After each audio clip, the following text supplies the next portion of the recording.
What's your area of focus at FPRI? It actually is a military affair. I see. Our military, since the 90s, I've been looking at the Chinese military. And, but in my other life, outside of FPRI, I advise financial markets. Oh, really? So, hence all of the economics. I see, sure. I should give you a card just for the record. Hi. Hi, Troy. I'm Troy. Hank. Yeah. Nice to meet you.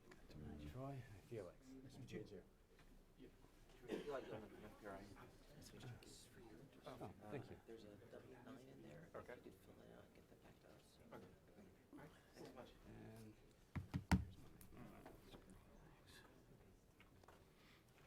So we're supposed to be really high tech, and when you speak, it's supposed to come down. Hopefully this Oh. will work.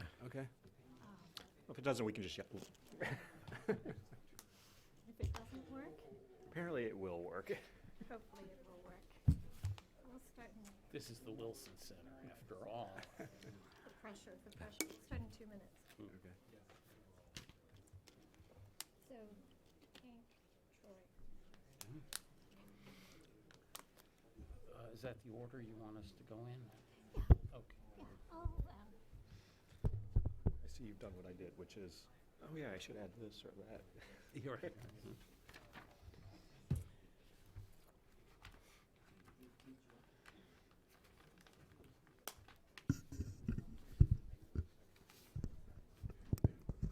I'm better at tinkerer with, I always tinker until the last minute. Here this morning as I was saying, I was like, I should like do that or.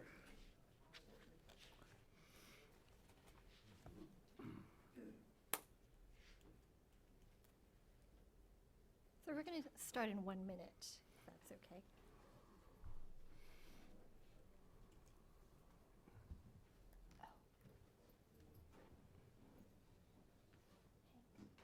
Which two secretaries of Commerce were you?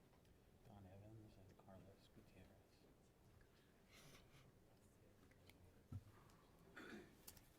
Thank you.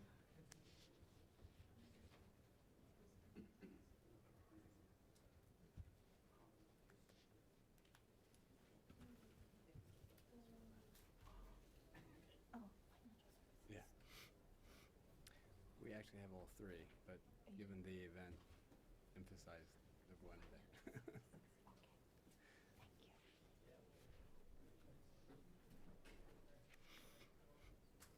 thank you.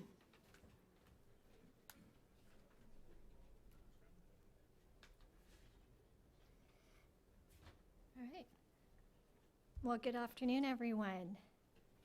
Thank you very much for joining us. It's always a bit of a challenge to get a crowd back in after lunch, but I'm hoping that we provided enough food for thought in the morning session today so that you were enticed to come back here in the afternoon. I'm Shihoko Goto. I'm with the Wilson Center's Asia program. I'm absolutely delighted to have this opportunity to host this panel discussion on economic issues and the challenges ahead for the new administration when it comes to relations with Asia on issues related to the economy. As you may know, the Wilson Center is a partially congressionally funded think tank, and that by that nature, we are bipartisan.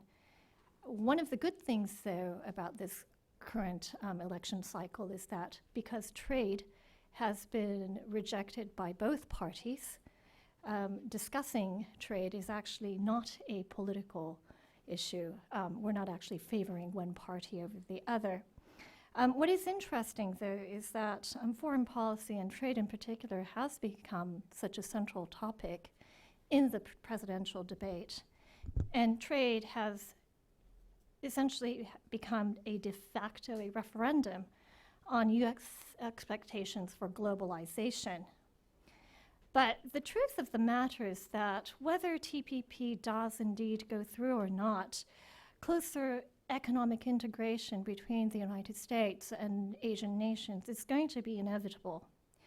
But at the same time, the fact is that there are jobs lost, but jobs lost are not always because of offshoring, but it's really a change in the industrial basis of the United States as well as in Asia. And it's really a shift in the nature of work itself. And I believe that one of the drawbacks of the current debate about trade, and TPP in particular, is that we haven't done enough to adapt the workforce, the infrastructure, et cetera, to make the United States more competitive in this global economy. So TPP, we've talked in the first session about the diplomatic imperative of trade. But looking at it right now, it seems that there is a window of opportunity for the administration to push forward TPP during the lame duck session. Certainly the White House is pulling out all the stops to really push this to happen. But at the same time, those of us who look at it on a fairly regular basis know that logistically this might prove quite a challenge. I'm really excited to be able to introduce a great panel of speakers today. I'm going to introduce them briefly in the order that they will be speaking today. First up is Hank Levine, who is Senior Advisor of the Albright Stonebridge Group. He was also Deputy Assistant Secretary of Commerce for Asia under Commerce Secretaries Gutierrez and Evans. And he has been an advisor on China trade policy, and where he actually was an advisor on China trade policy. And he's also been the Deputy Director for Economic Affairs in the State Department's Office of Chinese Affairs. He's been the Director for APEC Affairs at USTR. He has many, many prestigious positions under his belt, and we look forward to hearing his views. Next up will be Troy Stangeron. He is the Senior Director of Congressional Affairs and Trade at the Korean Economic Institute. He has also worked on Capitol Hill for Senator Robert Torricelli, and he's been an aide to Governor James McGreevey of New Jersey. And finally, but definitely not least, is Felix Chang, who is a Senior Fellow at FPRI and the Chief Strategy Officer of Decision Q, and he is National Security and Financial Services there. He's also been a consultant at Booz Allen Hamilton Strategy and Organization Practice, and he's actually been with the State Department as a senior planner and an intelligence officer. And I believe he has many other roles, but full details of their respective bios can be found in your handout. So I want to turn to Hank first, and one of the things that was mentioned in the first panel was this whole idea about the worry, our concerns about China writing the rules. But it is also clear that China has big initiatives, One Belt, One Road, Silk Road Initiative. It has a grand strategy that the United States really doesn't have for the region. So regardless of what happens with the presidential elections and regardless of what happens with TPP, how will this change or not change China's position in Asia and its relation with the United States? Thanks, Shihoko, and thanks to FPRI, Jacques in particular, for the chance to be here and inflict my views on you. I think Shihoko phrased it well. It seems to me, first of all, thinking about China, as we look at the U.S. election and beyond and the challenges the new administration will face with regard to China and economic policy, it seems to me the most outstanding characteristic by far is uncertainty. And that goes beyond just the normal uncertainty that Yogi Berra famously referred to when he said making predictions is tough, especially about the future. It seems to me that when it comes to China policy making, we have entered a new era and I'll talk a little bit about that, but it's a new era which has cast us into uncharted waters in some ways and increased the level of uncertainty beyond what we've seen, certainly, I think, for the last 15 years, in other words, from China's accession to WTO. The U.S. election is obviously one factor in the uncertainty. I will just agree with all the previous speakers from this morning. I don't know what to make of Donald Trump, or which is to say, I don't know how he would behave if he's actually in the Oval Office, and therefore I'm happy in the discussion to speculate and give my views, but I won't dwell on that. Hillary Clinton, on the other hand, and I think it was State Roy who noted she's a known quantity, and I think that's the case. I think it's fair to say she's likely to continue the rough outlines of the Obama administration's economic policy toward China, maybe with some efforts initially to sort of toughen the policy on the margins. However, I would note that in the area of trade and investment issues, our ability to influence China is very limited. We're constrained by a number of factors, two of the biggest being the fact that the U.S. and Chinese economies are interdependent. And anything that punishes China, like a 45% tariff on Chinese imports, will cause substantial damage to the U.S. economy. Second, are WTO rules, and it's okay for some politicians maybe to say, heck with WTO rules, but the fact is, in blatantly ignoring them, you run the risk of beginning the dissolution of the global trading system. And so, although politicians like to suggest that they have some new approach and new policy that's the magic wand to address the issues, I think that the options are somewhat limited. And Hillary Clinton in particular, I think, would follow similar efforts to that of President Obama and his predecessors, for that matter. I happen to believe that ultimately she'll find a face-saving way to come around and support TPP if, God forbid, it's not finalized before the end of the Obama administration. So the U.S. election is a factor. Having said that, and as I mentioned, I think we've entered into a new era with regard to China and its policy making, and that is the accession to power of President Xi Jinping. And I think the uncertainty on the Chinese side of their policies going forward is really the key element here.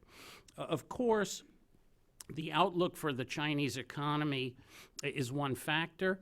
I'm not an economist, but I accept what I take as the conventional wisdom that Chinese economy can muddle along for another 2-3 years with its current problems, but ultimately China needs to undertake a very significant round of economic reform and opening. Otherwise, it risks economic stagnation or worse. And so that leads us to the question then, will China see such a round of really dramatic economic reform and opening? And that is where I think the uncertainty has increased significantly. First, we have the issue that Xi Jinping is not a status quo leader in the way that his immediate predecessors were. After a while, and certainly in my day job, advise companies and so on, after a while it became obvious that Hu Jintao and Wen Jiabao, weren't going to make any big changes. I mean, so Xi comes in, President Xi, and both in political and domestic and international, is clearly as a different personality, wants to make change. So that in itself is already unsettling and always raises the question of where are things going. But a second point, and Jacques had mentioned this toward the end of the last session, is this increasing lack of transparency in decision-making in China, in large part a function of the fact that so much policy-making now has been pulled upward to President Xi and a small group of people around him, and those people are not particularly accessible nor forthcoming, so it's much harder to tell what is really going on. In addition, there's just a serious question, even if Xi Jinping is serious about implementing a very significant economic reform and opening, can he do it? There is, of course, substantial opposition from interest groups in China that feel they would be the losers under such a program, so they're fighting it very hard. Furthermore, because so much power has been pulled up to the top, ministries and localities have been less involved in crafting the plans and the decisions, and therefore there's a sense they have less of a sense of buy-in with those policies. The policies coming down have just been handed to them with less participation in the formulation than they would have had in the past, and that also then raises question about implementation. One other big question mark looking ahead is the upcoming leadership transition that we'll see roughly 12 months from now. At the next party Congress, as many of you know, 5 of the 7 members of the Politburo Standing Committee are going to retire. There are even some rumors that Premier Lee might, but who knows?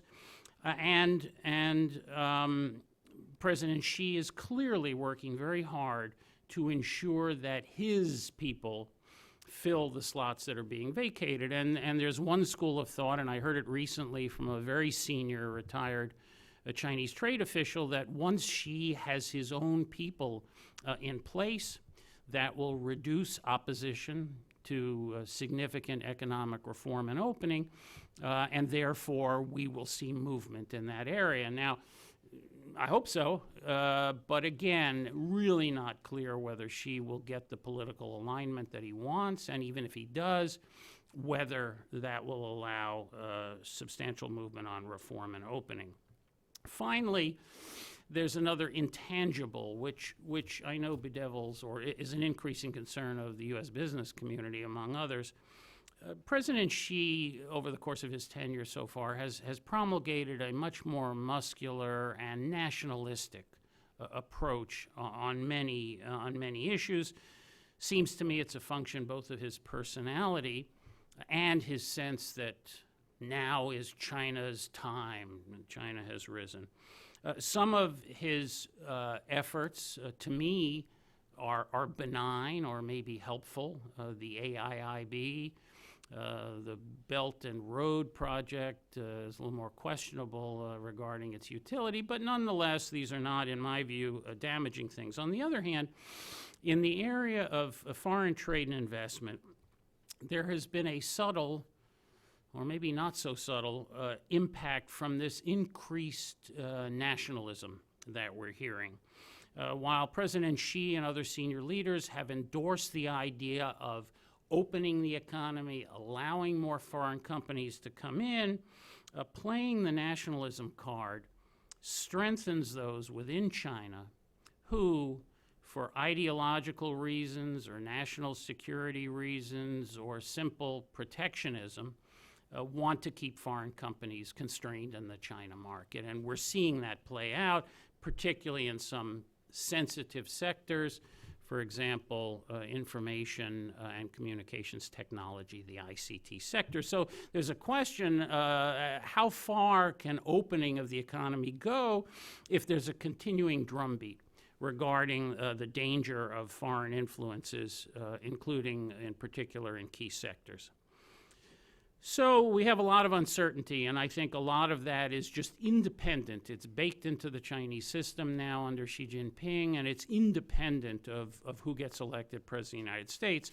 But against that backdrop, is there anything that we can say? And what the heck, I'll make some predictions. First, in my view, nothing significant is likely to happen on economic reform and opening between now and the next party Congress, roughly 12 months from now. That includes, in my view, no significant progress or certainly no closure on the U.S.-China bilateral investment treaty, which is itself an economic reform and opening tool for the Chinese leadership. So I don't think we'll see movement on there. And no serious movement toward China further movement toward China seriously thinking about joining the TPP, even if it should come into effect before then. So regardless of who wins the U.S. election and who's appointed to the Asia positions in the administration, something we all like to speculate and talk about, regardless of how we continue or restructure the strategic and economic dialogue, I think we're just not going to see movement on the core reform and opening. There's just too much politicking going on. Second, the international initiatives that have been set in motion, the AIIB, Belt and Road, for example, will continue. As I say, they're senior level, they have priority. Whether they'll be tremendously effective or reshape the region is very much open to question in my mind. Third, in the absence of significant movement on the bilateral investment treaty and on the economic reform and opening agenda, bilateral U.S.-China economic frictions will remain very high as they are, as will frictions with the EU and Japan and others. There's just no way around it. So having said all of this and noting that our ability to impact China's economic reform, domestic economic agenda is somewhat limited, what do I think the new administration should do? Three things that I think will at least not make the situation worse and could at least at the margins contribute to positive movement. First, finalize the TPP, pass the TPP. I think it's tremendously important with regard to our relations with China, and we can talk more about that. Number two, continue to engage. And I understand that the policy of engagement is sometimes poo-pooed, but the fact is the contact and the interaction from the highest levels of the government on down through working levels, people-to-people exchanges, these are really important for helping dispel at least some misunderstandings and avoid an even higher wall of mistrust growing up. And finally, and most important of all, we need to get our own act together. We need to get back to the place that we were before the financial crisis, when the United States, both economically and politically, was viewed as a model for many political elites in China. Thank you. Thank you. All right, so Troy, Korea's perspective. Well, right now, when we look at U.S.-Korea relations from an economic standpoint, we're in a very good place. The KORUS FTA has now been in place for 4 years. We're in year 5 at this point. But there's still things to take and consider moving forward and everything. But I'd sort of like to focus this somewhat at the beginning on sort of an anecdote, something that during the KORUS process came up. I was at an event much like this where we were discussing the KORUS FTA, and I was talking with a member of the Ways and Means Committee at the time after the event. And we were talking about the politics of trade and everything. And one of the things that they said that sort of stuck in my mind at the time was that no one has ever lost an election off a free trade vote. And it's one of those things that you hadn't really thought about, but when you start thinking through and trying to think about what were the causes, why politically did people either lose a primary vote or lose in a general election, trade is something that has been really hard to take and trace as a cause for that. But if we look at our debate this year, things have changed. Trade has become a prominent issue in the election. Both Secretary Clinton and Mr. Trump have come out against the Trans-Pacific Partnership.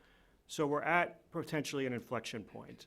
And it reminds me to a degree of when I was doing my master's degree in London. During that 2005 period, it was the first time we really saw the issue of immigration become a major one in a campaign. And at the time, there was this sense almost, if you will, that perhaps the conservatives might actually beat Tony Blair, that they might win, and that this immigration issue might drive them to the forefront. It didn't.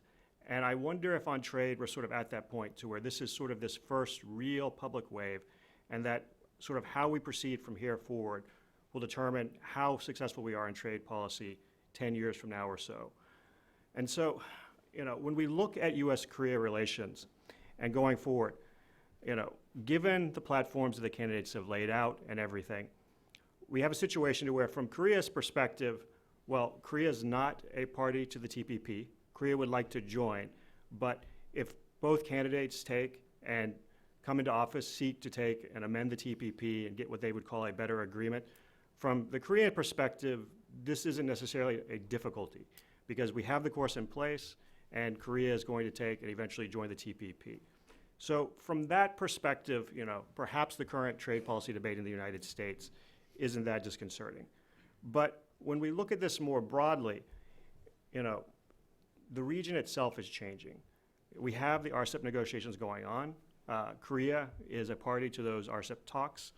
We have the Asia Infrastructure Investment Bank, which is now online. There's a lot of talk about the need for investment in the region. How you take and do that and spur growth going forward is going to be a key issue in the future. This is one for Korea, which sees Southeast Asia as one of its top areas for potential future economic growth. So investment in the region and facilitating that is going to be important going forward. But, you know, the crux of the U.S. relationship with Korea is going to be based on the economic relationship, the values relationship, and the security relationship. And when we look at that and we look at the future, you know, the one thing I think we can say is that if you have a Clinton presidency, we might, on the security front, have the closest policies going forward that you would have had between any transition of administrations. On the economic side, I think you'd see fairly similar policies to the Obama administration as well.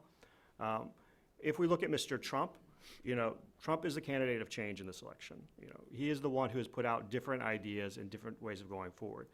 So if we look at what the two candidates have proposed on the economic front, there are some commonalities. As I mentioned, both are against TPP.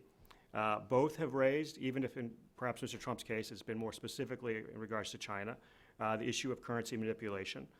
But Mr. Trump has gone beyond that. He's also discussed the issue of perhaps utilizing tariffs to take and induce change in our economic relationship. So his proposed 35% tariff on Mexico, his 45% tariff on China. Now, all of this seems very direct and straightforward. You know, we have this trade deficit with China. It's something that many people have complained about or been concerned about for a long period of time. You know, how do we address this issue? And so can you take and push the Chinese into doing something? Now, the challenge for this is, and this is where it comes into play for Korea, is that when we look at global value chains, China is South Korea's #1 trading partner. 55% of their trade with China is processing trade. If you look at final end destination for those goods, essentially China, the United States, the European Union, and Japan are roughly equal in terms of their importance to the South Korean market. So if a future administration were to take in place a unilateral tariff on China, it's not an issue that simply affects the bilateral U.S.-China economic relationship. It impacts the broader relationship with South Korea as well, because now South Korean goods that are assembled in China and then shipped from China to the United States would now be subject to this tariff. So when we think about the broader picture in terms of the trade relationship going forward, you know, if we took and pursued a policy of these types of tariffs, we have to think about how global value chains work internationally and what the consequences would be, not just simply for the country that we're targeting, but for our other partners in both Asia and the rest of the world. So what other types of issues might come up? Well, Senator Clinton, or Secretary Clinton, has said that, you know, in terms of improving TPP, there's certain things that she would like to see. One, she would like an agreement that will take and create jobs, that will raise wages in the United States, that perhaps addressing things such as rules of origin, specifically in relation to auto parts, and also currency manipulation, you know, would be things she would look towards. It's a little less clear how Mr. Trump would take and seek to improve the Trans-Pacific Partnership.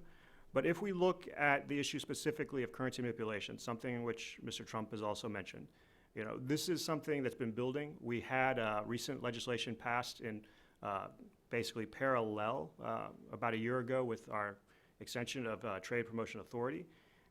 Now, essentially, we have a process in place at Treasury to take and determine if countries are currency manipulators. Basically, there are 3 criteria in terms of determining the status. One is, do you have a deficit of a certain size with the United States? Do you run a persistent current account surplus? And do you intervene in currency markets on a regular basis? And so if we look at this right now, there are a series of countries that have initially been identified. South Korea was one of them. Korea meets the definition of having both a trade surplus with the United States and a broader current account surplus. So the question for South Korea really becomes the issue of intervention. Does South Korea intervene in currency markets? The challenge is that South Korea doesn't actually make public its intervention data. So I think going forward, if you look at South Korea, you would see, well, one, their deficit with the United States, while it has grown, is relatively small compared to our deficits with China, with the United States, with Japan, with Germany. So it's not necessarily the largest issue in terms of, deficit with the United States. But there's also the issue of this transparency side. And so I think this is something we could see come up regardless of which administration is in play in 2017. But it's something that I think South Korea can also easily solve and something that we'll be moving towards. But while we've had a lot of discussion of the question of what the two campaigns have talked about, and I think everyone knows these positions that they've put out, there's two things to consider. One is, as Hank sort of mentioned earlier on, we're in a campaign season. What campaign candidates say and what they will do may not necessarily be the same thing. So while there are potential challenges if they follow through on what they would actually campaign on and proceed with that, the question then becomes really more, what might they be likely to do and what should our economic relationship with South Korea be going forward? And so putting it in that context, if we work from the premise that be it either in the lame duck session or at some point during the next administration, the Trans-Pacific Partnership will take and be passed into law, then this starts to sort of lay out a focus area of issues for what the next administration should be looking to work with on South Korea. And so first off, that would mean taking and working with South Korea for entry into the Trans-Pacific Partnership. The two biggest components to that would be essentially negotiating market access agreements with Mexico and Japan. South Korea right now has FTAs with many of the TPP partners. It's actually become somewhat of an FTA hub in the region. So, in many senses, while the Japan agreement might be difficult, they've tried to negotiate a bilateral for a long time and been unsuccessful. This is something that could be done perhaps relatively easy. KORUS was seen as sort of the baseline for TPP, so in many ways, Korea should be very ready to join. But beyond the trade front, there's a few other things that we should be working on. Under both the Lee Myung-bak administration and now the Park Geun-hye administration, depending on what terminology you use, we've been looking to take and expand the relationship, both on the economic sense and the diplomatic sense. And so whether this is referred to as Global Korea, the New Frontiers, there's a range of issues that the two countries have started to work on that sort of skirt the issue of international diplomacy and international economics. South Korea and the United States work very closely on financial issues in forums such as the G20. As you may remember, South Korea in 2010 hosted the G20 summit. South Korea has played an important role in taking and putting on the international stage development issues. It started up a knowledge sharing program within the G20 to try and help pass along ideas on how to take and grow economies. But beyond this, there are key issues I think we need to be looking to work on, one of which is cybersecurity. Many might see this as more of a security issue, but practically speaking, South Korea has experienced a number of attacks on banks, media outlets, and other retail areas from North Korea. But at the same time, while there is this sort of bilateral security issue at play, if you think about the type of economy the United States is, where we're very much a digital economy, South Korea is looking to do what it calls a creative economy, which will push it further into a digital era.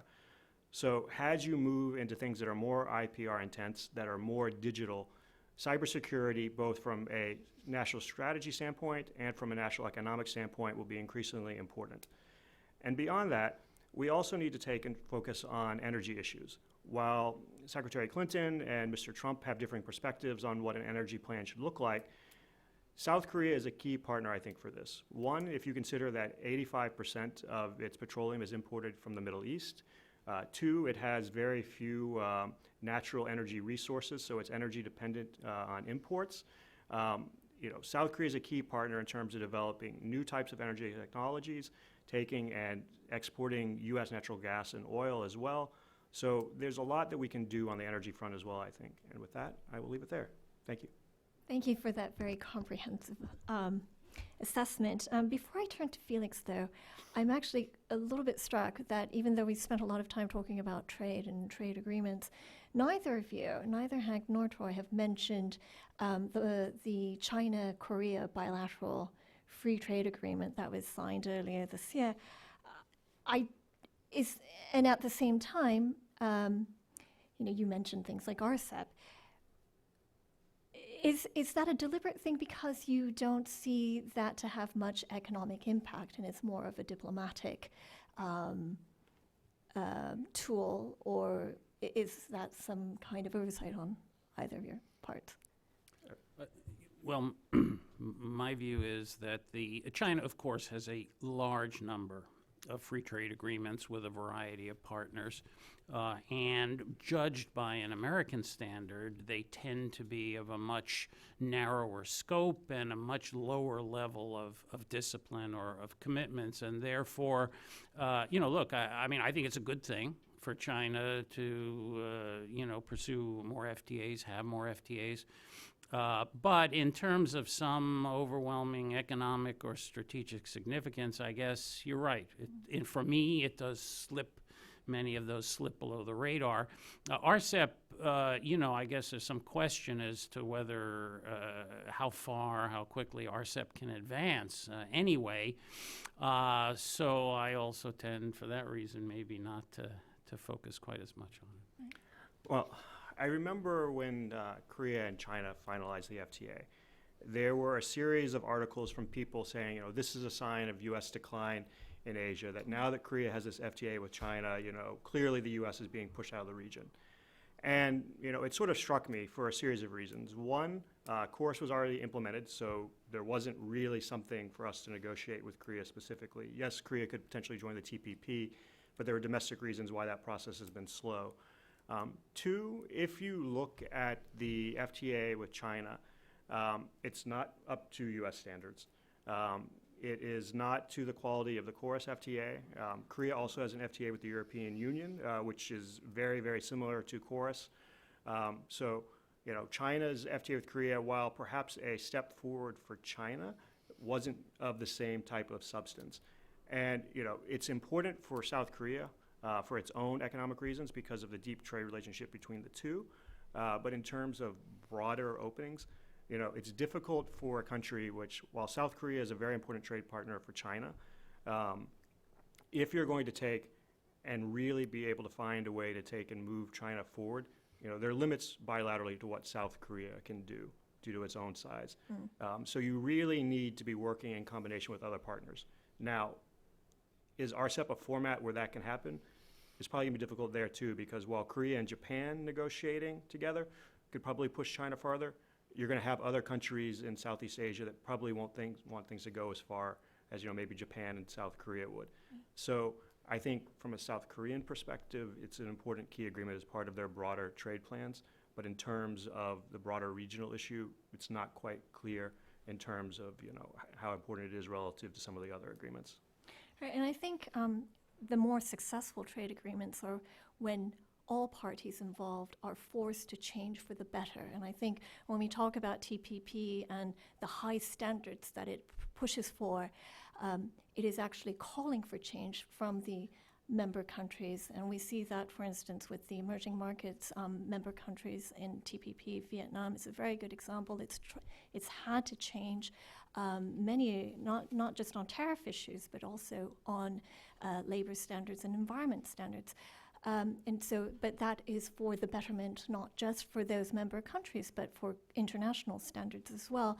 And the criticism, I believe, about things like RCEP and the China-Korea Free Trade Agreement is that it isn't really forcing those changes, and it's only simply adapting to the existing realities.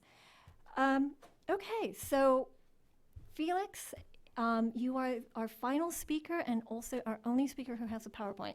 There you So we're saving the best for last. There should be a screen coming down. Yay, it works. Am I in the way here? Maybe once you get to this side, we should Yeah. hold Sorry. Move a little bit here. I know people would rather look at me than slides, but still. Okay. So, I'll be talking today a little bit about the impact of U.S. policy on Southeast Asia's economies and trade. I start by saying that I agree with Henry that going forward, whether Clinton or Trump, whether TPP or no TPP, there seems to be a growing uncertainty within the economies in Asia. But I'd like to put things in perspective first. And to do that, I first have to talk about what sort of secular economic and trade trends already exist in Southeast Asia. Now, over the 10-year period between 2003 and 2013, you can see that there's been a nice rise in the value of U.S. trade with the region. So naturally, one would think that U.S. policy would have an impact, at least on that trajectory. And perhaps that is so. But how important is that trade to Southeast Asia? So what is clear that over roughly that same period, if you look at the last two bars here, from 2006 and 2016, the percentage of growth in intra-regional Asian trade has grown significantly. So even though the absolute value of U.S.-ASEAN trade may have grown, the share of that trade has actually shrunk. And intra-Asian trade has actually grown a lot faster. And why is that? As Troy had mentioned, a lot of that is due to the supply chains and the value chains that exist within the region. So, for example, a computer chip that may be produced in Singapore may be exported to Malaysia to be put on a circuit board, re-exported back to Singapore to be put on a sub-assembly, which then is exported again to maybe Thailand, where it's married up with hard disk, and then eventually to China, where the final parts come together for one of those all-in-one computers that we all buy from the big box stores here.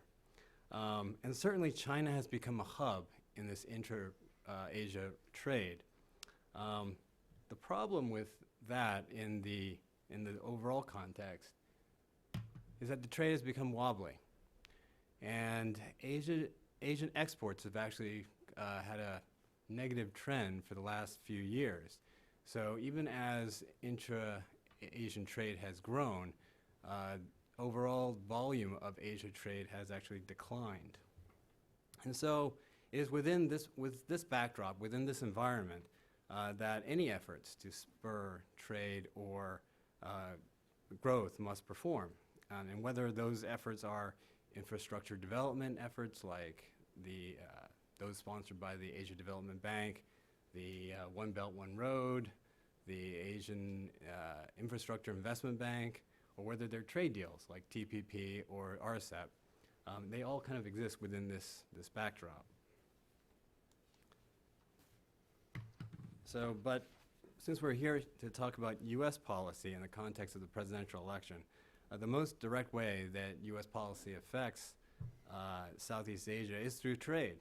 And at the moment, that is defined by the U.S.-led TPP. Of course, its counterpart is the China-led RCEP. Now, within Southeast Asia, in my view, the contest here is not really between two trade deals. It's really around it's really a contest between two trade philosophies. As Shihoko mentioned just a moment ago, the quality of those agreements has been under discussion, and as far as Southeast Asia is concerned, the RCEP is traditional free trade, right? It is lowering of tariff barriers, and depending on how many you lower, you can still protect sensitive industries and basically limit the level of competition within your countries.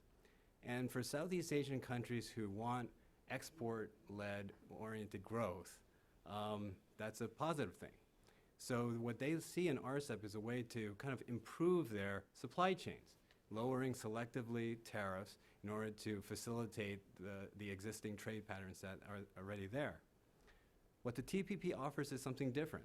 Most of the benefits don't come from lower tariff barriers.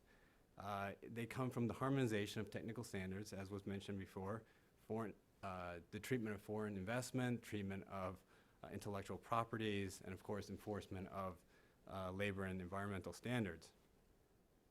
Either way, economists estimate that the TPP's passage's impact on the United States, on its GDP, is about 0.5%, give or take. And that may sound like a very small number, but with a US economy of something like 17 trillion, that equates to about $840 billion. The impact on Southeast Asian economies is somewhat larger, and it has a range. Singapore, the impact is estimated to be around 1.5%, maybe 2%. Malaysia, maybe 5%. Vietnam, though, is considered to be the country that would probably benefit the most from TPP in Southeast Asia with a gain of maybe 11%. But as you can see, most of Southeast Asia doesn't fall within the TPP circle there. Most of it falls within the RCEP circle. And I think that does reflect their preferences for what sort of trade philosophy they would want to pursue at this time. But before we even get carried away with the benefits of TPP, we have to recognize that free trade deals are great, but they don't exist in a vacuum either. And there's been a lot of talk about the impact of NAFTA in the United States. And whether you're a critic or supporter of it, you actually are talking about the successes of NAFTA to one extent or another in achieving what its goals were. But NAFTA would not have been a success had it not been for the stability of exchange rates between the United States and Mexico and the United States and Canada. And those external factors are beyond the scope of either one of these trade agreements. So in my opinion, there are a lot of different factors that could actually bear upon the eventual success of these two trade deals. But I think that other factors will have a much larger impact on Southeast Asian economies. And first involves China, and the second involves US policy, but not from the White House, but from the Federal Reserve. So as I described earlier, China has become a key hub in intra-Asia trade. As a result, if China sneezes, potentially Asia will catch a cold. But what if China catches the flu? So today, economists generally agree that credit growth is the single best predictor of financial instability. So let's look at credit as a percentage of GDP. And I selected here private non-financial sector credit, which basically means credit given to industry. And let's take a look at that in 4 countries: Japan, Spain, Thailand, and the United States. Each one experienced a growth in that sort of credit over the last 30 years. At each time when they peaked, something not so great happened to them. So in the case of Japan, that began their lost decade back in 1990. In 1997, there was the Asian financial crisis when Thai credit peaked. Similarly, the peak happened for the United States in 2008 with the subprime crisis, and of course, with Spain and the Euro crisis in the following spring. Now, knowing all this, the red line here that you might be able to make out here, but right along here, that would be China's credit as a percentage of GDP. Now, surely, China, knowing all this in the past, would take steps to contain that debt growth. Yet, in 1 month alone, in January this year, it added almost $400 billion in new debt. That's 3.5% of GDP in 1 month. Non-performing loans are increasing. 2 years ago, it was about 1%. Today, it's, it's still pretty low. It's about 2%. And I'll come back to that in a second. But more froth can be seen in China's shadow lending markets. And I'm not saying here that, China's economy is about to pop. But just to say that what goes up generally eventually comes down. And that could be a long deleveraging process. I mean, Japan had, many, many years where its economy stagnated. It didn't exactly pop, but it just languished. And you can actually see the similar thing happening now in Spain in a way. Well, some say, don't worry, everything will be fine because Chinese government debt is very low. It's only 40% of GDP. So clearly there's a lot of headroom for the government to borrow in order to fund the bailout. But without shutting, this is part of the reform that you were talking about, Henry, but without shutting those loss-making companies, including state-owned enterprises, and especially state-owned enterprises, all the government would be doing would be propping them up with just new debt that would turn bad in the future. And obviously, that would lead to dislocations. But again, people say, don't worry, everything will be fine. China has gigantic foreign exchange reserves. And they could use those reserves, more than enough, to maintain the stability of the currency and of the economy. And at first glance, China seems like it is in pretty good shape. It maintains positive trade and FDI balances. As you can see in the darker blue and red bars on the top there. 2 years ago, it had foreign exchange reserves of about $4 trillion US. But since the spring of 2014, capital began leaving China in a meaningful way. And that, in turn, has pressured,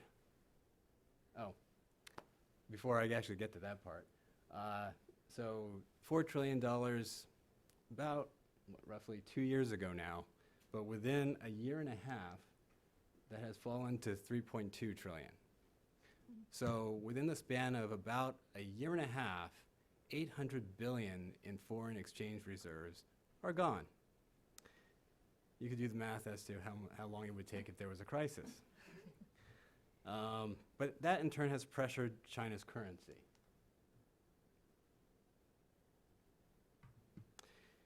In August of 2015, you'll see right there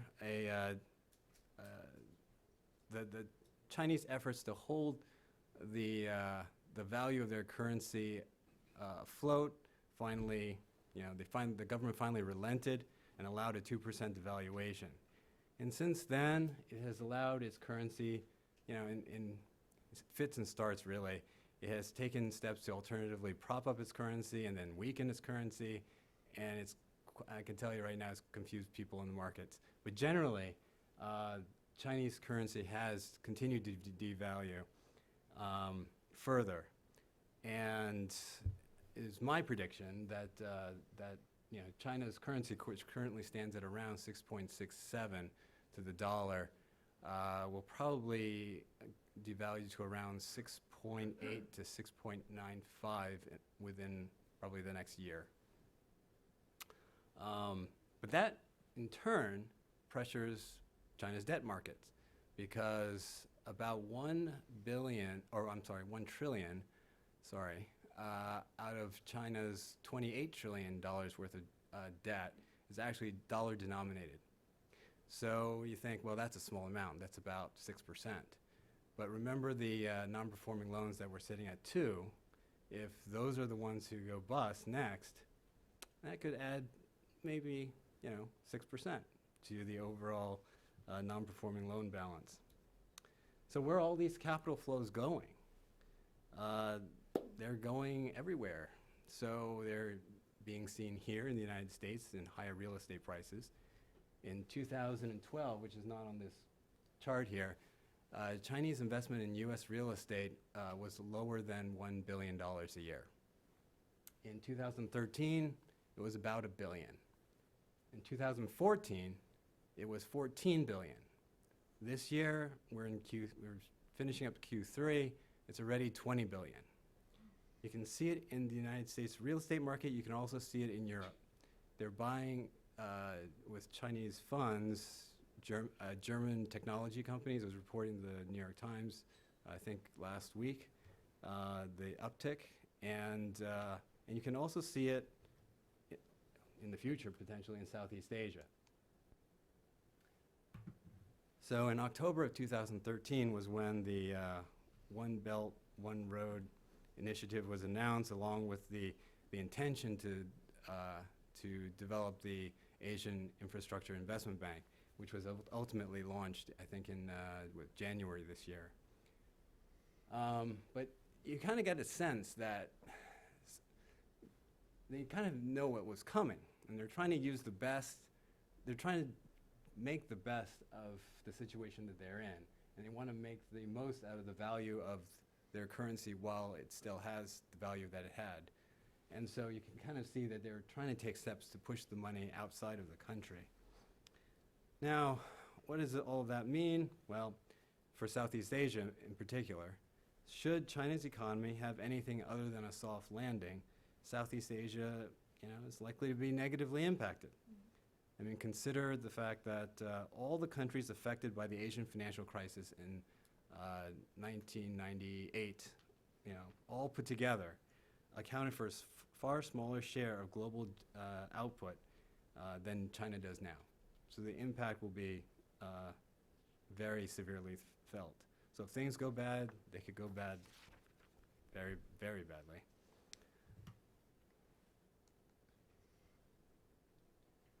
The second factor I'd like to look at is the large impact on Southeast Asian economies really comes from central bank actions, and particularly those of the U.S. Federal Reserve and the effect on currency exchange rates. So this is the movement of foreign exchange rates over the last 3 years. You can kind of see actually very clearly, which is kind of interesting. In April of 2013, the U.S. Federal Reserve started to communicate that they would increase short-term interest rates by 25 basis points. They finally raised the short-term interest rates by that much in December of last year. Now, the movement of interest rates, I mean, there's a lot of things going on here, of course. The fact that they were even talking about it implies stronger U.S. economic growth, and therefore there was a stronger U.S. dollar. But at the same time, the long period of discussion, the long period of communication that the Federal Reserve conducted before the actual interest rate rise allowed Southeast Asian economies to adjust and allowed their central banks to adjust. But the movement was significant. You can see here at the start here, it's about 100. And on average, in this basket of Asian currencies, which includes, I say Asian, but it's writ large and very broadly, to include Australian dollars, Indian rupees, Japanese yen, of course, Malaysian ringgit, and Thai baht. It went up by about 35% on average. It was a significant movement, but it was gradual. And economies can better adjust to gradual change. And by the way, before I go into the next point, there's kind of an interesting caveat. So at the beginning of this year, there was a surprise Bank of Japan interest rate cut. And you can kind of see immediately what happens to the Japanese yen. But you can also see it arrested the kind of continuous movement of the other Asian currencies. Now, Southeast Asian countries like China have chosen to self-insure. They create massive foreign exchange reserves to protect themselves from sharp short-term outflows. And so this was a very gradual event. So they really didn't have to tap those at all. But that does not protect their export industries from the effects of the currency movements themselves. So for example, imagine you're a Malaysian rubber exporter. The Malaysian ringgit, which is in dark blue, which I could barely make out, is basically depreciated by about 40%. So your export is 40% cheaper than what it was in the United States. This is, of course, between the currency pairs are all between the Asian currency and the US dollar. So, but on the other hand, if you're Caterpillar and you're exporting tractors to Malaysia, your tractor just became 40% more expensive. So obviously that will have an impact on US Southeast Asian trade. And going forward, the impact of central bank policies are becoming more uncertain because the policy tools themselves are losing their effectiveness. As interest rates approach zero, odd things happen. And Japan, just this past week, changed the tack that it had in dealing with interest rates. Instead of looking only at short-term interest rates, they're now looking at the yield curve as a whole. And if you think that highly communicated central bank messaging causes volatility in the currency markets, if you think central banks have control over that, that's great, but in the future, what if they don't have control over that? Volatility could be even higher. And so to sum up, for most Southeast Asian countries, with the possible exception of Vietnam, U.S. policy on TPP will have smaller influence than, one, China's economic trajectory, two, the international effects of central bank policies, especially those of the U.S. Federal Reserve. A couple of side notes here. The success of RCEP, and I put success in quotes, in the absence of TPP, is probably likely just to reinforce Asia's existing trade patterns. But I put it in quotes because that's only if the supply chains are made more efficient. If enough categories are labeled as sensitive, it could actually complicate supply chains across Southeast Asia. That said, greater trade integration does not necessarily mean political alignment. And that's something you could see happening in places like Australia and Myanmar, both of which have developed very close ties with China, and yet both countries have moved away from China diplomatically over the last half decade. So thank you very much. Thank you so much, Felix. That was great, and I think it brought home the fact that yes, central bank policy does play a key role, and for instance, but at the same time, the Fed governors, when they meet at the FOMC, the regional Feds obviously go around giving an assessment of their regional Federal Reserve banks, but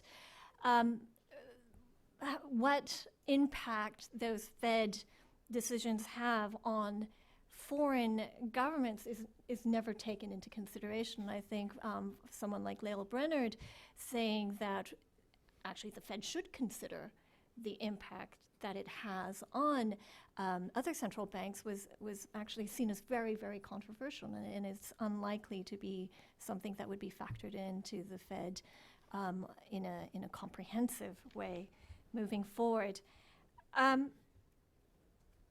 And I was really also struck by the fact that the biggest impact of the United States on Asian economies isn't actually from TPP, and it does come from other elements as well. Just one thing just to beat the TPP thing about a little bit more, I did want to say that for Japan, which actually still remains the world's third largest economy, as you probably all know, Japan still does not have an FTA with the United States. It also does not have an FTA with Korea. Obviously, Korea is not part of the TPP, but it has the real potential to join. There is a lot of expectation for Japan for this agreement to go through. We saw that as Prime Minister Abe was in New York for the UN General Assembly. He said it in the sidelines. He said it to Clinton. He said it to everyone.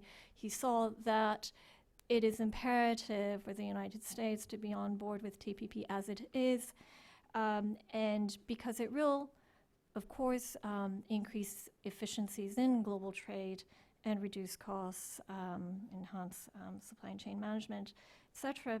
But for Japan, it also is really a key, a a major way for it to remain an economic as well as political force in the global arena, that there is a lot of concern that if TPP does not go through, Japan's own standing in the global hierarchy will be diminished as well.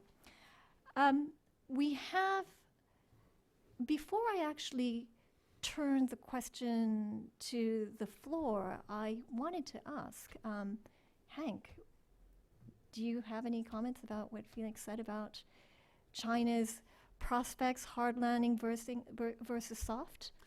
Not really. I mean, I think we're sort of in agreement on the notion that the debt problem is it's huge, it's rising. My sense is that it can be managed for a few years. But as Felix noted, and coming back to my earlier points, I mean, at the end of the day, you have to, the Chinese leadership needs to turn their economy into much more of a true market economy with more competition, more use of the market, and less government. And that includes doing something with these large state-owned enterprises, which are inefficient and suck up a huge amount of resources. So, you know, to me, there's kind of a ticking clock here for the Chinese. And you know, that is, by the way, one of the reasons that gives some people some optimism that China will indeed pursue significant reform and opening, because China's leaders and political elites, and so I think, recognize the mounting problems they're facing and understand that reform and opening is the key to solving them. Whether, again, against the political backdrop and so on, they can achieve that remains to be seen, I guess. And Troy, you pointed out some of the non-trade economic challenges ahead, and you pointed out one thing about energy. I'm kind of throwing this out because it's an interesting point, I think. Export-led growth has worked very well for East Asian countries, and it's been at the foundation of the so-called East Asian miracle, but it's a formula that seems to have hit the wall. Hank has talked about the need for economic reform in China. What kind of steps should Korea take to actually move forward in the economy, not just about coming up with this global Korea idea, but just kind of increasing domestic demand? Yeah, I mean, this is one of the interesting things. If you look at private consumption in the United States versus private consumption in South Korea, in the U.S., it tends to track GDP growth. It's almost exactly the same. In South Korea, it tends to track about a half a percentage point below. There's a few factors that come into that. One is high levels of private consumer debt, about 165% of disposable income right now. So you've got a debt issue at play. You have some overcapacity issues, so they need to do structural reform. We've all seen the case of Hanjin shipping. But, you know, more broadly speaking, you know, if you look at South Korea and contrast it with like other OECD countries, the South Korean economy in terms of the share of industry versus the share of services versus the share of agriculture looks much more like Mexico than it does like the United States or Japan or other countries. And so it's still very much an industrialized country. And one of the things that, you know, the Park Geun-hye government has referred to it as the creative economy. Under Lee Myung-bak, it was a little bit more specific, and it was green growth. But there's been this desire going back administrations to take and improve the services industry.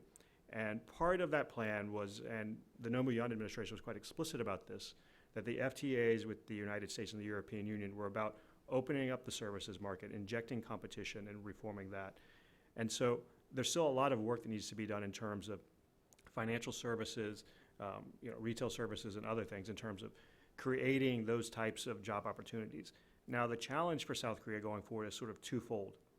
One is that as you move more into the services industry, you're going to see greater levels of inequality. And sort of the easy way to kind of explain that is, what somebody who works at a financial services industry firm might make as opposed to somebody who's now working in retail is significantly different, to where in manufacturing there tends to be a much more narrow range in terms of wages across the manufacturing industry. So part of this change will take and lead to greater income inequality. But the other challenge that South Korea faces is that it's now essentially going down the path that Japan's going. You have this low demographic birth rate. It has slightly creeped up in the last year or two, but the population is going to decline. So right now, as of this year or beginning of next year, essentially, the workforce in South Korea is going to start declining. And you tack that on that while the population itself will rise until about 2030, you're going to lose in the long run about 8 million South Koreans up to 2060. So you're going to have to take and make these changes, not just because they're good for the economy, they're good for economic growth, but you're facing these other built-in domestic demographic challenges that need you to take and move into higher end services to become more efficient as well. And so the export-led model isn't necessarily going to resolve those issues. Yeah, sure. Export-led model, I think the perception, at least in Southeast Asia, is that it's not over yet, at least not for them. And other Asian countries that have industrialized already, the benefits of that have basically been consumed, has been realized. But for countries like, Cambodia, Myanmar, and Vietnam, they feel that they're still at the leading edge of it, and they will have the benefit of lower labor rates, increasingly robust trade infrastructure in which to capitalize upon that type of model. Thank you. I think we can open up for questions. There are microphones. If you could raise your hand. And yes, Jacques.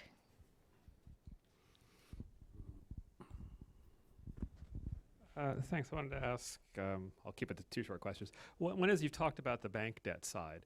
I wonder if you'd speak to sort of the stock markets and equity side. There was a lot of concern and question about the way China reacted to the decline of the stock market over the last year, what that tells us about the prospects of making the kinds of reforms you're talking about toward a more market-oriented system.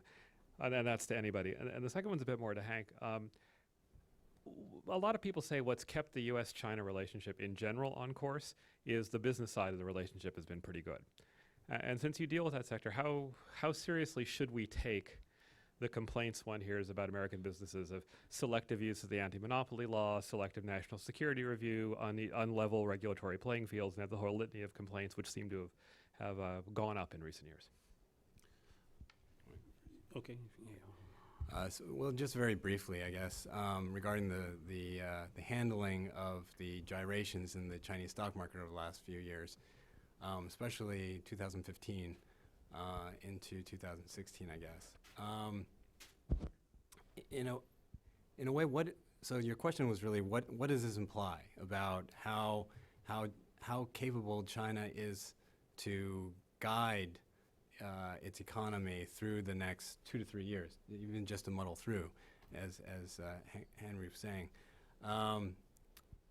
The ultimate word is confidence, and it does not lend that much confidence to anyone else, any independent observers outside of China, really, to have in their ability to do so.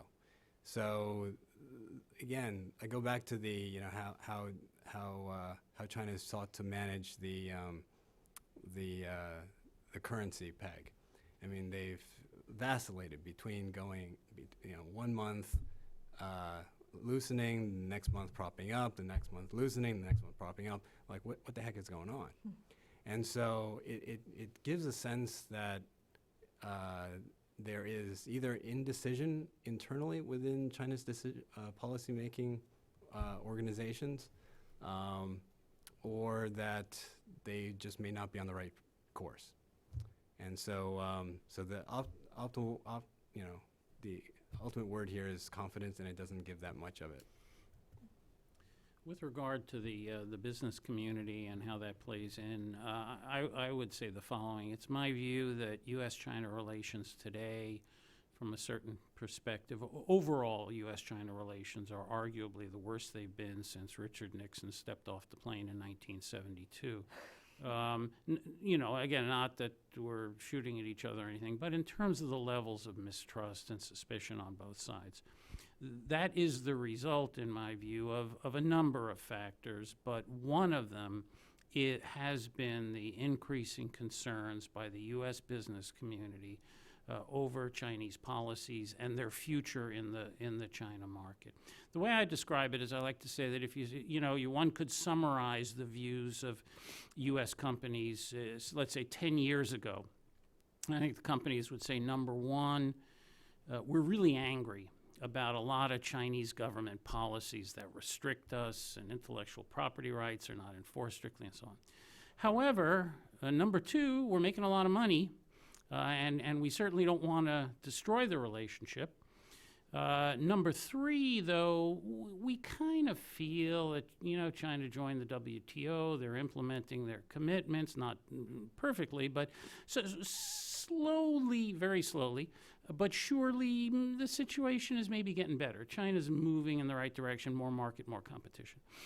Today, the way I characterize it is, number one, we're still really angry about a lot of Chinese policies. And oh, by the way, the list has gotten longer. As you mentioned, Jacques, implementation of the anti-monopoly law, the problems that companies in the information and communications technology sector are having, and so on. So number one, we're still really angry. Maybe we're a little bit more angry. Number two, we're still earning money. It's not as much as we used to earn. It's getting tougher, and there are economic reasons, there are policy reasons. So that.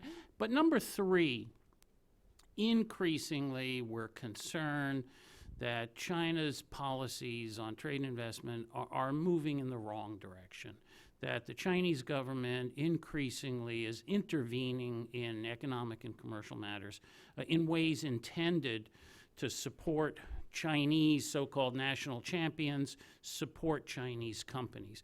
And it's that last element that I think in many ways is the most significant and the most telling. So, U.S. companies still are very supportive of U.S.-China relations. They work hard to sort of help smooth out the bumps, but their level of anxiety has clearly increased, and they reflect that to the administration and the Hill, and that, I believe, has been one element in what has been, in my view, a real deterioration in at least the spirit of U.S.-China relations. And can you talk, you touched upon the risk of rising nationalism. And I wanted to know whether that is seen as something of a economic risk as much as a diplomatic hurdle, especially in Sino-Japanese relations. That's a huge stumbling block. But do you see that kind of nationalist sentiment rising in China becoming a barrier to U.S.-China economic relations? I do, though, in a somewhat subtle way. And in fact, just yesterday I was talking with the president of the American Chamber of Commerce from Shanghai, who happened to be in town. And, he was saying he doesn't feel the rising economic nationalism on the street as anti-Americanism or people not wanting to buy U.S. products and so on. But as I mentioned, we are seeing the Chinese government increasingly passing or proposing or implementing policies that would limit access by U.S. companies and foreign companies more broadly in the China market. And some of this is either fed by or it's enhanced by this sense of nationalism, this sense of why can't our companies be doing this? After all, the Americans are out to get us. And a good example of this was, when was it, months ago now, the Chinese banking regulator announced a proposed regulation which, if implemented, would have required basically the phasing out of foreign IT products in the Chinese banking system. right? So all that IBM equipment and Dell computers and so on ultimately would either 100% or largely, depending on the category, have to be phased out. This is, there's a national security element here. They read Edward Snowden's revelations very carefully. Some of it's protectionism, but there's also just this growing sense of why should we be letting foreigners have this. So it's not overt. In the case of Japan, of course, you had demonstrations and Toyotas being smashed on the street, and we certainly are not at that point with the U.S. But I think there's a subtle sort of impact that has a subtle effect on in the policy world. Let me just add one footnote, because for those who I had a conversation with a senior trade official at the Chinese embassy. This goes back a couple of years now. And I said I was concerned about, some of the kind of nationalistic statements that President Xi was putting out and so on. And this colleague who I've known a long time said, he said, well, Hank, there's one difference between the U.S. system and Chinese system that's relevant here.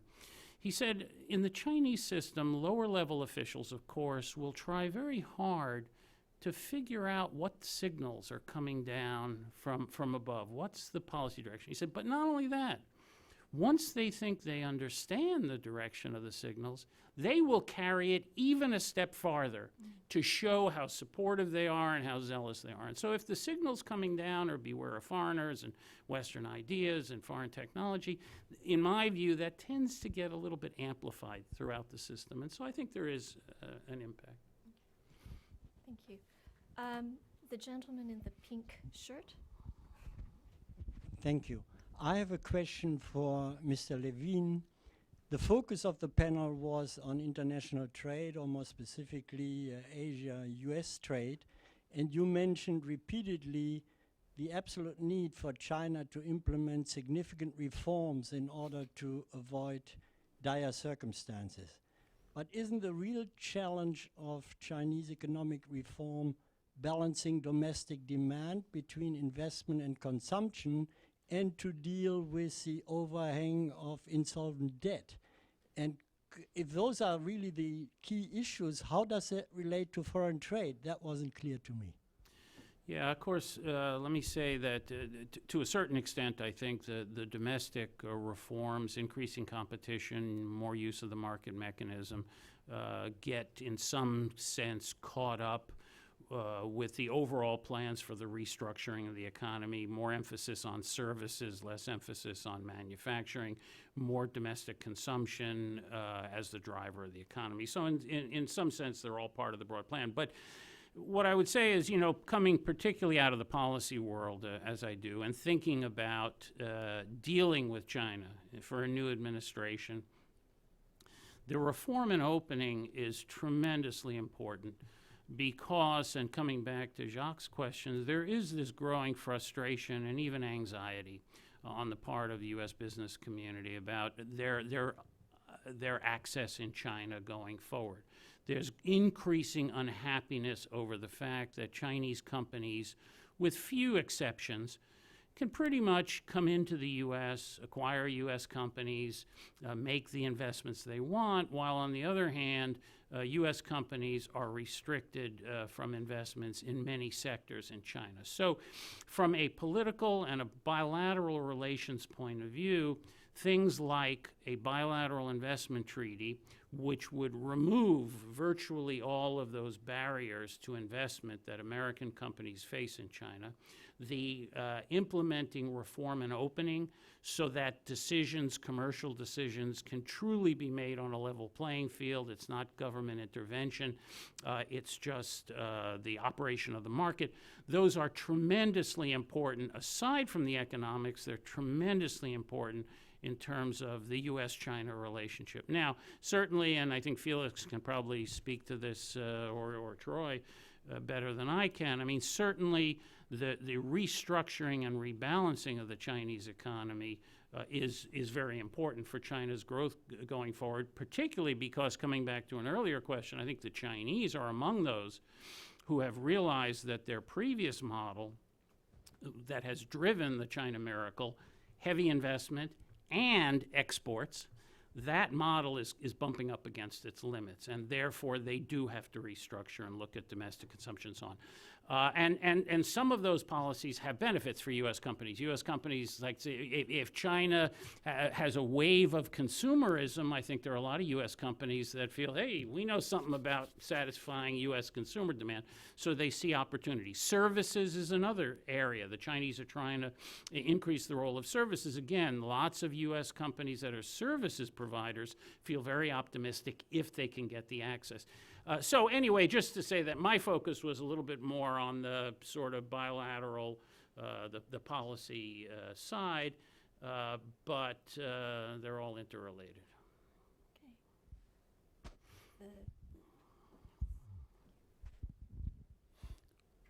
Thank you. My name is Tom Kim with the Korea Times. I'd like to ask you a very rudimentary question.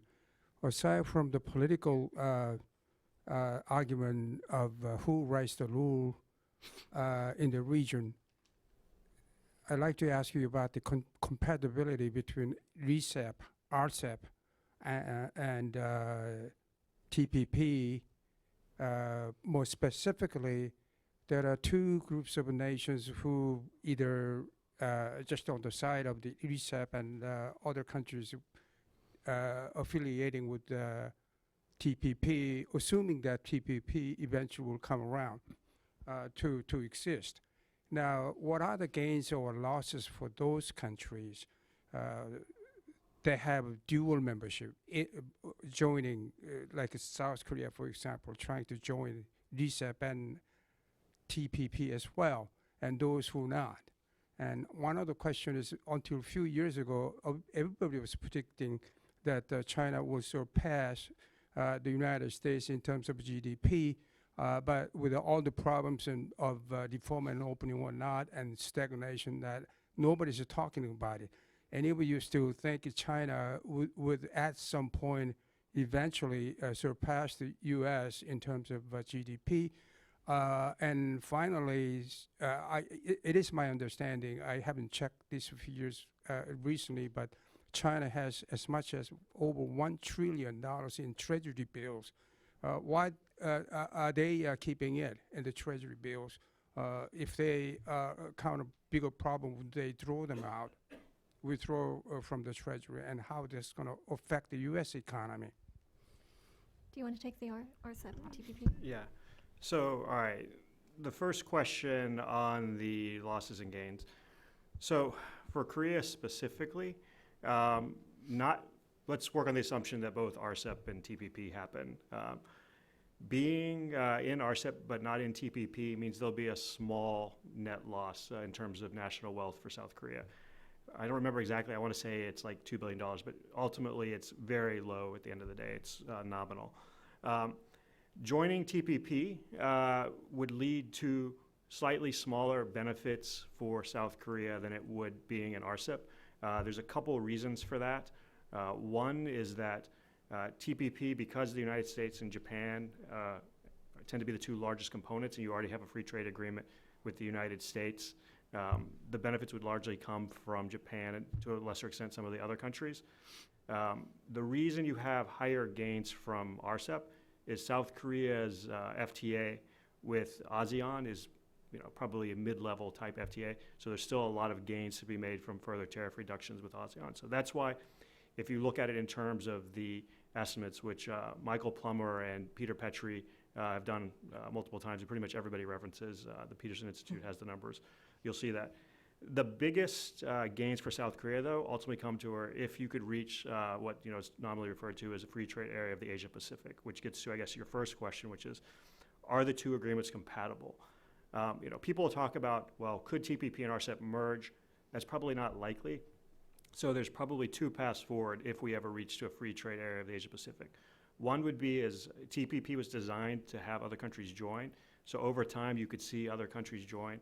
And so there's talk, Korea would like to be in the next round of accession, the Philippines, Indonesia, a couple other countries as well. So you could get there by the gradual addition to TPP. Now, the other option then is, because at some point China would either need to join the TPP or you need to have some kind of solution because you wouldn't have the largest economy on the Asian continent, outside of the agreement. So then the question becomes, do you negotiate a new agreement instead? And so that would be the other route, to where all the countries in the region essentially negotiate an Asia-Pacific-wide free trade agreement.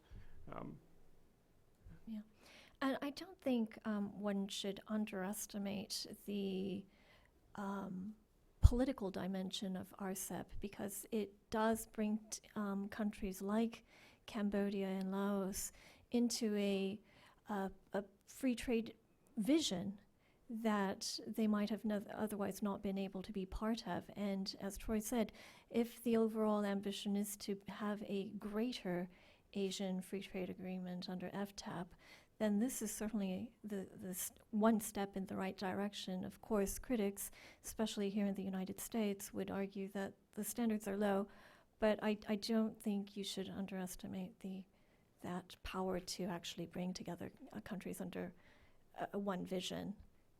And to follow that comment, I mean, it's a different vision. It's a different type of trade. It's more traditional type of trade Right. deal that RCEP is, and it may lead other regional trade agreements back into that type of environment rather than backwards or forwards, but toward a more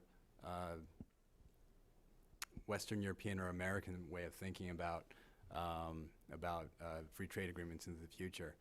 To your comment about the $1 trillion in U.S. T-bills, I mean, China holds a lot of that to maintain the stability of its currency, and the potential impact of what might happen if China suddenly liquidates for whatever reason that on the international markets has long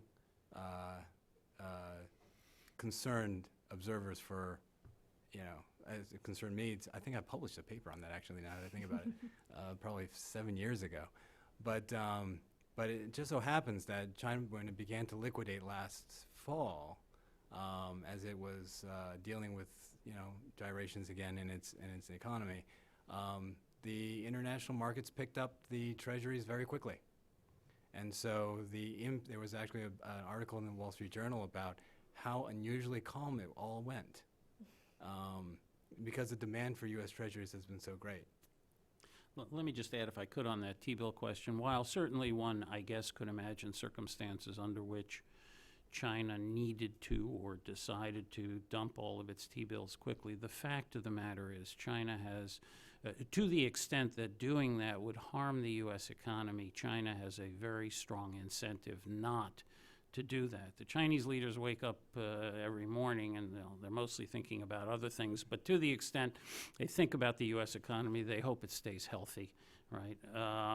We take, last number I saw was something like 20% of China's exports. I mean, that alone is a huge number of jobs. And so Chinese are not out to damage the U.S. economy in any way. It simply is not in their interest.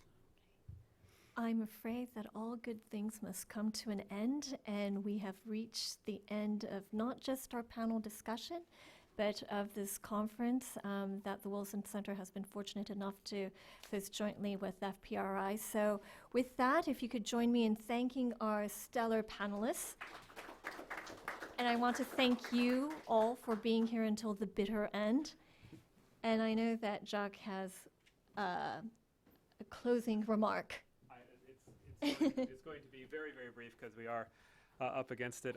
Dave Roy started this morning with saying this is a great topic but a bad time to discuss it. I think today has proven it actually was a great time to discuss it, or maybe it's a bad time to discuss it and we just had such great panelists that they overcame that difficulty.